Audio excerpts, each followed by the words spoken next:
वाहिगुरू जी का खालसा वाहिगुरू जी की फतेह। एक पासों पछों चल रही है तो एक पासे धुआं आ रहा। सो बैठे हाँ धरने च चढ़दी कला च, पर दो चार गल्लां करनियां बड़ियां जरूरी सी संगत नाल, जो अज मेरे नाल वापरिया। अज मैनू जिहड़ा सामण आए सी नैशनल इन्वैस्टिगेशन एजेंसी दे, ओहदी तरीक सी ते मैनू 17 तरीक नूं उन्हां ने बुलाया सी, मैं नहीं गया। फिर उन्होंने किसी इंस्पैक्टर का फोन आया तो इंस्पैक्टर बड़ा पुट्ठा बोलिया। सो मैनू कहता भी थोनू अज सामन भेजे सी ते तुसीं आए क्यों नहीं। तो मैं उन्होंने कहा जी मैनू टाइम ही नहीं दिता, तुसीं असीं धरने च बैठे हाँ, मोर्चे च बैठे हाँ। इत्थे 16 तरीक नूं तुसीं WhatsApp ते सामन भेजते हो तो 17 तरीक नूं कहने हो भी तुहाडे कोले आके हाज़री भरां। ते मैं थोड़ा बन्निया तो नहीं हाँ, साडी आपदी जिंदगी हुंदी आ, कोई मसरूफियत हुंदी आ, आपदे कामां च बिजी हाँ असीं। पर एनीवेज वो मुड़ के पुट्ठा बोलना शुरू हो गया, कहता कोई नहीं, फिर हमें और ढंग भी आते हैं आपको यहाँ बुलाने के लिए, या हम खुद ले आएंगे। फिर जदों ये गल ते आया तो मैं उन्होंने कहा जी फिर तुसीं खुद ही ले जाओ। पर एनीवेज वो कहते आप वहाँ कर क्या रहे हो, क्योंकि आपके जो जथेबंदियों के आगू हैं उनकी स्टेटमेंट है भी आप तो उनका पार्ट ही नहीं हो, आपको तो स्टेज पे भी नहीं बोलने दे रहे हैं। मतलब ये गल उन्हें कही मैनू। हुण ये गल थोड़ी जी साडे लई विचारनयोग आ। फिर कहंदा भी हमारे पास इस स्टेटमेंट्स हैं आपके आगुओं की, ये बोल रहे हैं भी दीप सिद्धू का तो यहाँ कोई काम ही नहीं है, वो कोई और मंसूबे लेके यहाँ बैठा है। सो आप क्यों बैठे हो यहाँ। ये ਜਿਹੜੀਆਂ ਸਾਰੀਆਂ ਗੱਲਾਂ ਮੇਰੇ ਨਾਲ ਹੋਈਆਂ ਨਾ, ਸੋ ਇਸ ਕਰਕੇ ਕਰਨੀਆਂ ਬੜੀਆਂ ਜ਼ਰੂਰੀ ਸੀ। ਸਰਕਾਰ ਇਹ ਗੱਲ ਕਹਿ ਰਹੀ ਆ ਵੀ ਜਥੇਬੰਦੀਆਂ ਦੇ ਆਗੂ ਮੈਨੂੰ ਡਿਸਓਨ ਕਰ ਰਹੇ ਆ, ਉਹ ਕਹਿ ਰਹੇ ਆ ਮੈਂ ਉਹਨਾਂ ਦਾ ਪਾਰਟ ਹੀ ਨਹੀਂ ਆ। ਹੁਣ ਸਰਕਾਰ ਤਾਂ ਆਪਦੀਆਂ ਚਾਲਾਂ ਚੱਲ ਰਹੀ ਆ, ਸਰਕਾਰ ਚਾਹੁੰਦੀ ਆ ਵੀ ਅਸੀਂ ਆਪਸ ਚ ਟੁੱਟੀਏ, ਸਰਕਾਰ ਚਾਹੁੰਦੀ ਆ ਵੀ ਅਸੀਂ ਇੱਥੇ ਜਿਹੜਾ ਸਾਡਾ ਇੱਕ ਆ ਉਹ ਟੁੱਟੇ। ਔਰ ਉਹਨਾਂ ਨੇ ਆਪਦੀਆਂ ਇਹੀ ਚੱਲਣ ਲਈ ਸਾਨੂੰ ਨੈਸ਼ਨਲ ਇਨਵੈਸਟੀਗੇਸ਼ਨ ਏਜੰਸੀ ਦੇ ਸਾਹਮਣੇ ਭੇਜੇ ਵੀ 15 ਤਰੀਕ ਦੀ FIR ਕੋਈ ਲਾਂਚ ਹੋਈ ਆ, 15 ਤਰੀਕ ਦੀ FIR ਦਰਜ ਹੋਈ ਆ।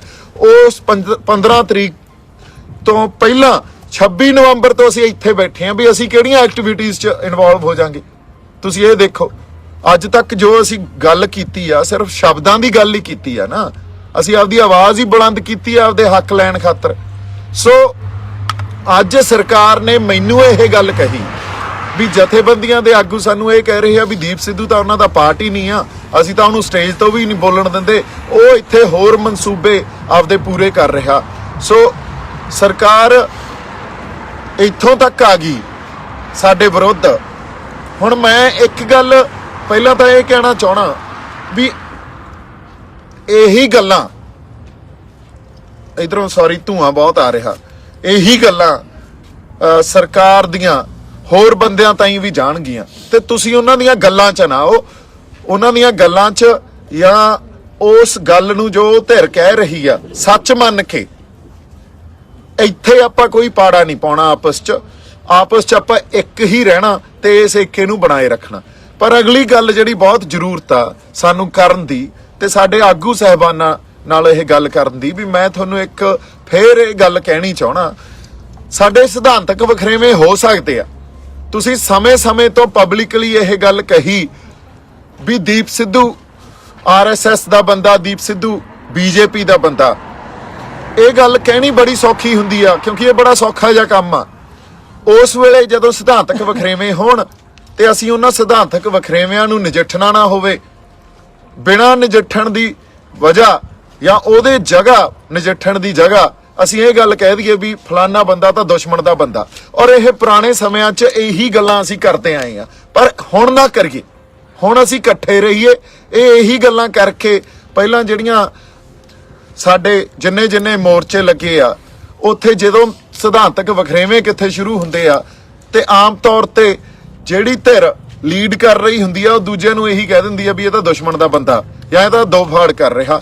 ਸੋ ਇੱਥੇ ਇਹੋ ਜੀ ਗੱਲ ਆਪਾਂ ਨਹੀਂ ਲੈ ਕੇ ਆਉਣੀ। ਇਹ ਸਾਨੂੰ ਆਪਸ 'ਚ ਵੀ ਸਾਨੂੰ ਸਮਝਣ ਦੀ ਜ਼ਰੂਰਤ ਆ ਤੇ ਸਾਨੂੰ ਇਹ ਗੱਲ ਵੀ ਸਮਝਣ ਦੀ ਜ਼ਰੂਰਤ ਆ ਵੀ ਇਹੀ ਗੱਲ ਦਾ ਫਾਇਦਾ ਸਰਕਾਰ ਚੱਕੂਗੀ।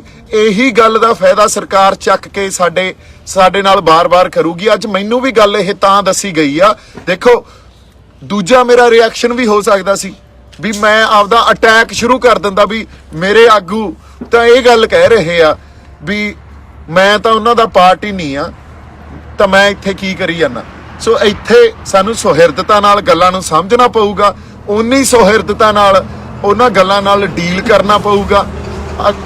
ਔਰ ਜੇ NIA ਨੂੰ ਅਸੀਂ ਚੈਲੰਜ ਕਰਦੇ ਆ, ਮੈਂ ਦੁਬਾਰਾ ਚੈਲੰਜ ਕਰਦਾ, ਮੈਂ ਉਹਨਾਂ ਨੂੰ ਅੱਜ ਵੀ ਕਿਹਾ ਸੀ, ਮੈਂ ਅੱਜ ਉਹਨਾਂ ਨੂੰ ਕਿਹਾ ਸੀ ਵੀ ਜੇ ਮੇਰੇ ਖਿਲਾਫ ਜਿਹੜੀਆਂ ਐਲੀਗੇਸ਼ਨਸ ਆ ਨਾ, ਜੇ ਕੋਈ ਆਧਾਰ ਆ ਉਹਦਾ ਤਾਂ ਉਹਨੂੰ ਜਨਤਕ ਕਰੋ। ਤੁਸੀਂ ਮੈਂ ਉਹਨੂੰ ਕਿਹਾ ਪਬਲਿਕਲੀ ਉਹਨੂੰ ਲੈ ਕੇ ਸਾਹਮਣੇ ਆਓ ਨਾ, ਫਿਰ ਤੁਸੀਂ ਨੈਸ਼ਨਲ ਇਨਵੈਸਟੀਗੇਸ਼ਨ ਏਜੰਸੀ ਹੋ, ਮੈਂ ਤੁਹਾਡੀ ਇਨਵੈਸਟੀਗੇਸ਼ਨ ਤੋਂ ਤਾਂ ਭੱਜ ਹੀ ਨਹੀਂ ਰਿਹਾ। ਔਰ ਮੈਂ ਉਹਨਾਂ ਨੂੰ ਇਹੀ ਗੱਲ ਕਹੀ, ਹੁਣ ਤੁਸੀਂ ਉਹਨੂੰ ਪਬਲਿਕਲੀ ਲੈ ਕੇ ਸਾਹਮਣੇ ਆਓ, ਜਾਂ ਉਹਨੂੰ ਤੁਸੀਂ ਰਿਟਨ 'ਚ ਮੇਰੇ ਕੋਲੇ ਕੋਈ ਭੇਜੋ ਆਧਾਰ ਆ ਤਾਂ, ਤੇ ਮੈਂ ਉਹਦੀ ਰਿਪਲਾਈ ਬਣਾ ਕੇ ਭੇਜੂੰਗਾ। ਤੁਸੀਂ ਐਂ ਮੈਨੂੰ ਕਹੋਗੇ ਵੀ ਆ ਜਾ ਦਿੱਲੀ ਤੇ 17 ਤਰੀਕ ਨੂੰ ਤੂੰ ਆਇਆ ਨਹੀਂ ਤਾਂ ਤੈਨੂੰ ਚੱਕ ਲਾਂਗੇ। ਹੁਣ ਐਂ ਕਰੋ, ਤੁਸੀਂ ਚੱਕ ਕੇ ਹੀ ਦਿਖਾ ਦਿਓ, ਫਿਰ ਤਾਂ ਲੜਾਈ ਆਪਾਂ ਸਿੰਘ ਫਸਾਲੇ ਆ, ਫਿਰ ਸਿੱਧਾ ਹੀ ਚੱਲਣ ਦਿਓ।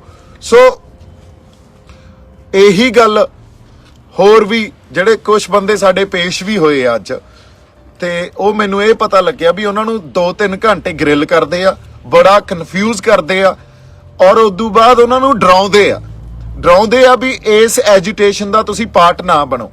ਹੁਣ ਮਿੱਤਰੋ ਗੱਲ ਆਏ ਆ ਵੀ ਲਕੀਰ ਖਿੱਚੀ ਗਈ, ਲਕੀਰ ਜਾਂ ਟੱਪਣੀ ਪੈਣੀ ਆ, ਜੇ ਟੱਪਾਂਗੇ ਤਾਂ ਬਚਾਂਗੇ, ਜੇ ਲਕੀਰ ਦੇ ਪਿੱਛੇ ਖੜੇ ਰਹਾਂਗੇ ਫਿਰ ਪੰਜਾਬ ਹੀ ਬਹਿ ਜਾਂਦੇ। ਸੋ ਇਸ ਕਰਕੇ ਅੱਜ ਜੋ ਮੌਕਾ ਬਣ ਗਿਆ ਨਾ, ਹੁਣ ਮੌਕਾ ਬਣ ਗਿਆ, ਸਾਡੇ ਤੇ ਬੜੀਆਂ ਸਾਜ਼ਿਸ਼ਾਂ ਹੋਣਗੀਆਂ, ਬੜੇ ਹੋਰ ਜੋ ਇਹਨਾਂ ਦੇ ਪੈਂਤੜੇ ਆ, ਪੁਰਾਣੇ ਪੈਂਤੜੇ ਆ, ਉਸ ਢੰਗ ਨਾਲ ਸਾਡੇ ਤੇ ਵਾਰ ਵੀ ਹੋਣਗੇ। ਅਸੀਂ ਉਹਨਾਂ ਸਾਜ਼ਿਸ਼ਾਂ ਨੂੰ ਜਾਂ ਉਸ ਢੰਗ ਜੋ ਪੈਂਤੜਿਆਂ ਨੂੰ ਇਹਨਾਂ ਨਾਲ ਵੀ ਨਜਿੱਠਣਾ ਪਊਗਾ। ਨਜਿੱਠਣਾ ਤਾਂ ਇੱਕ ਵਾਰੀ ਪਊਗਾ, ਤੇ ਨਜਿੱਠ ਤਾਂ ਹੀ ਸਕਦੇ ਆ ਜੇ ਅਸੀਂ ਇਕੱਠੇ ਰਹੀਏ ਤਾਂ। ਸੋ ਇਹਨਾਂ ਗੱਲਾਂ ਨੂੰ ਧਿਆਨ 'ਚ ਰੱਖ ਕੇ, ਬਾਕੀ ਧੂਆਂ ਬੜਾ ਆਈ ਜਾਂਦਾ ਇੱਧਰੋਂ, ਤੇ ਤਾਂ ਹੀ ਖੜੇ ਹਾਂ। ਮਾਤਾ ਇੱਥੇ ਨਾਲ ਖੜੇ ਆ ਮੇਰੇ, ਇੱਧਰ ਨੂੰ ਮਾੜਾ ਜਿਹਾ ਕਰੀ, ਤੇ ਧੂਆਂ ਹੀ ਕਵਰ ਕਰੀ ਜਾਂਦੇ ਆ। ਤੇ ਹੁਣੇ ਰੋਟੀਆਂ ਬਣਾ ਕੇ ਹਟੇ ਸੀ, ਤੇ ਦੇਖੋ ਤੁਸੀਂ ਜੋ ਹਿਸਾਬ ਦਾ ਜਜ਼ਬਾ ਇੱਥੇ ਸਾਡੀ ਸਾਰੇ ਬਾਕੀ ਫੌਜਾਂ ਖੜੀਆਂ, ਤੇ ਇਹ ਬਾਕਮਾਲ ਆ। ਪ੍ਰਮਾਤਮਾ ਆਪ ਅੰਗ ਸੰਗ ਸਹਾਈ ਆ, ਜਿਵੇਂ ਕਹਿੰਦੇ ਆ ਹਨਾ।